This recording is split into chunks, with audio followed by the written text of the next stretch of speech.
Senhoras e senhores, a paz do Senhor Jesus, eu sou o Bispo Luciano Nascimento da Igreja Videira Verdadeira e esse é o nosso canal. E assim como nós havíamos prometido, eu voltei para falar para você em relação ao inferno, o céu e o inferno. E a pergunta que nós fizemos foi: o céu já foi inaugurado? E o inferno já foi inaugurado também? Será que existe alguém lá no inferno? Será que existe alguém lá no céu? Biblicamente falando, senhoras e senhores, nem o céu, nem o inferno foram preparados. Quando Jesus ele cita a parábola do rico e do pobre, Lázaro, ele está fazendo uma comparação. É apenas uma analogia, é uma parábola, uma comparação de como será o céu e de como será o inferno. Porque Deus ele seria injusto, deixar o diabo solto, que há milhares de anos vem cometendo atrocidade, matando, roubando e destruindo a vida de muitas pessoas, e um mero mortal que viveu 70, 80 anos já está sendo queimado lá no fogo do inferno. Então a palavra é bem clara quando ela diz que o inferno ele está preparado para o diabo, os seus seguidores, os seus adoradores. E os céus também estão preparados para todos aqueles que adoram Jesus, que entregaram suas vidas para o nosso Senhor e Salvador Jesus Cristo. Não existe ninguém lá no céu, senhoras e senhores. O único que desceu de lá é aquele que também subiu, Jesus Cristo. As pessoas que morrem esperando em Cristo Jesus, seja lá de época que for, do Novo Testamento, do Velho Testamento, eles estão aguardando a bem-aventurada esperança e o aparecimento da glória do grande Deus e nosso Senhor e Salvador Jesus Cristo. Então a palavra diz lá no livro de Hebreus, capítulo 11, a partir do versículo 8, a palavra diz assim: veja, que pela fé Abraão, sendo chamado, obedeceu, indo para um lugar que havia de receber por herança, e saiu sem saber para onde ia. Pela fé habitou na terra da promessa, como em terra alheia, morando em cabanas com Isaque e Jacó, herdeiros com ele da mesma promessa, porque esperava a cidade que tem fundamento, da qual o artífice e construtor é Deus. Naquela época, Abraão já esperava essa cidade, porque ele sabia que esse mundo no qual nós vivemos não tem fundamento. Pedro é bem claro quando ele diz e mostra, que nós moramos em cima de grandes placas tectônicas, que o mundo foi tirado da água e sobre as águas ele subsiste. Então nós estamos realmente, segundo a ciência, a arqueologia, nós estamos flutuando, estamos em cima de grandes placas tectônicas e nós podemos ver isso através da Pangeia, que foi a separação dos continentes. Tudo bem, levaram e está levando milhões e bilhões de anos, mas nós sabemos que os continentes eles estão se separando. Eles eram unidos e hoje estão se separando. Por quê? Porque nós vivemos realmente em cima de grandes placas tectônicas. O nosso mundo não tem fundamento. O primeiro homem a ouvir o Evangelho foi Abraão. O primeiro homem que teve o privilégio de ter contato com o Evangelho foi Abraão. E nós podemos ver isso lá no livro de Gálatas. Gálatas capítulo 3, a partir do versículo 8, onde a palavra diz, Ora, tendo a Escritura previsto que Deus havia de justificar pela fé os gentios, anunciou primeiro o Evangelho a Abraão, dizendo: todas as nações serão benditas em ti.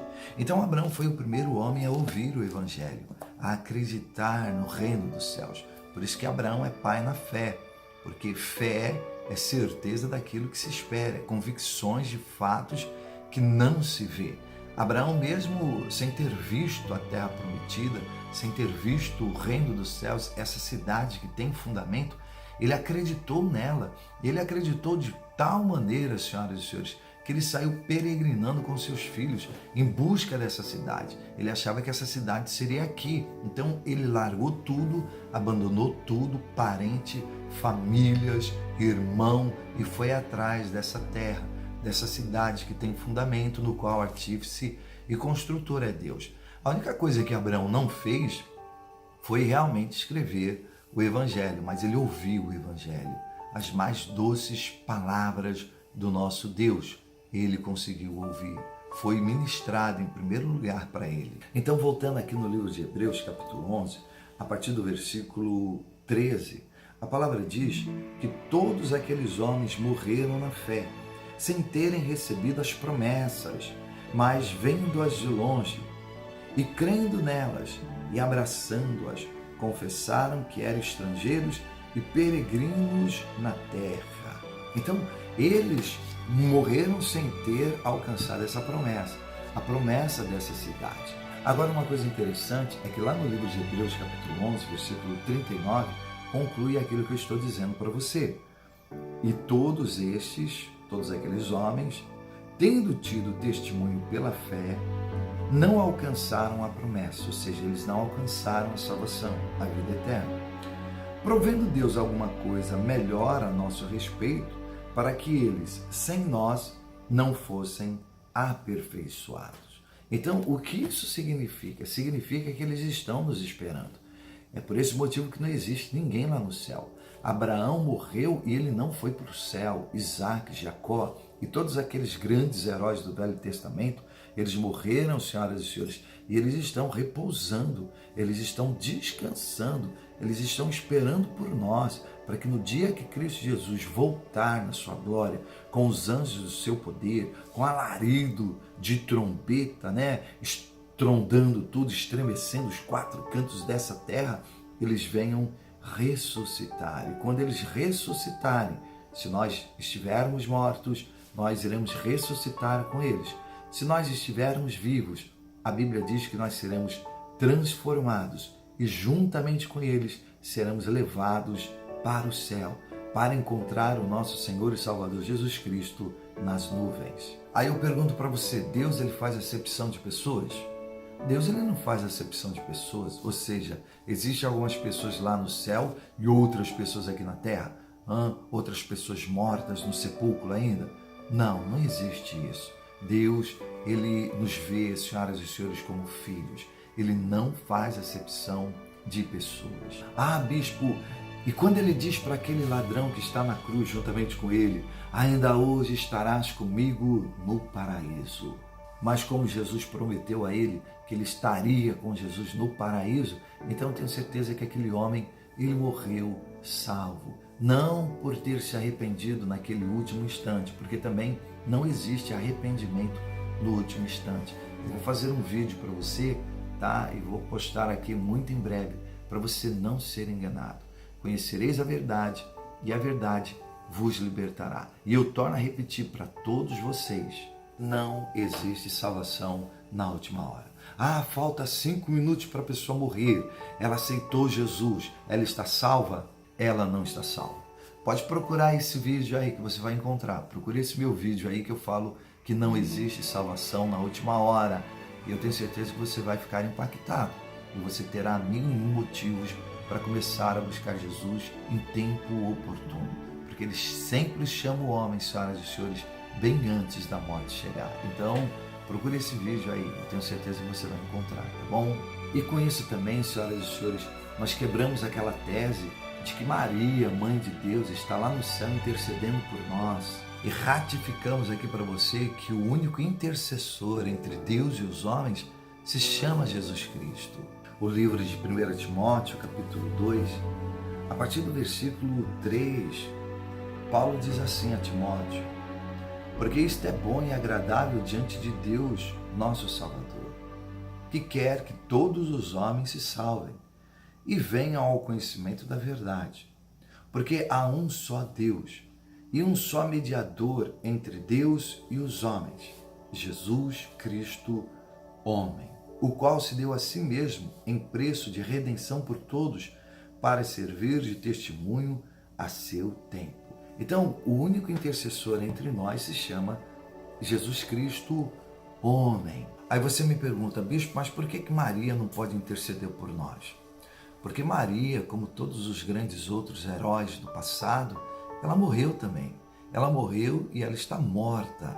Ela está dormindo, descansando, esperando o julgamento final, esperando o dia da ressurreição de todos os homens. Mas eu tenho certeza que se ela estivesse viva, ela intercederia por mim, por você, porque ela fez isso no passado, né? Estava num casamento, o vinho havia terminado e ela intercedeu em prol dos noivos daquela festa. Ela disse a Jesus: olha, filho, o vinho acabou, não tem mais vinho. Aí Jesus pediu talhas com água, abençoou e aquilo dali milagrosamente se tornou em vinho. E uma coisa interessante, num bom vinho. Mas hoje ela está morta. Foi uma santa mulher? Uma santa mulher. Foi a única, senhoras e senhores, que Deus achou graça, viu santidade, honestidade, viu nela caráter para fazer com que o seu filho nascesse através do seu ventre. Mas assim como Paulo também foi um santo homem, Pedro, São Pedro, né?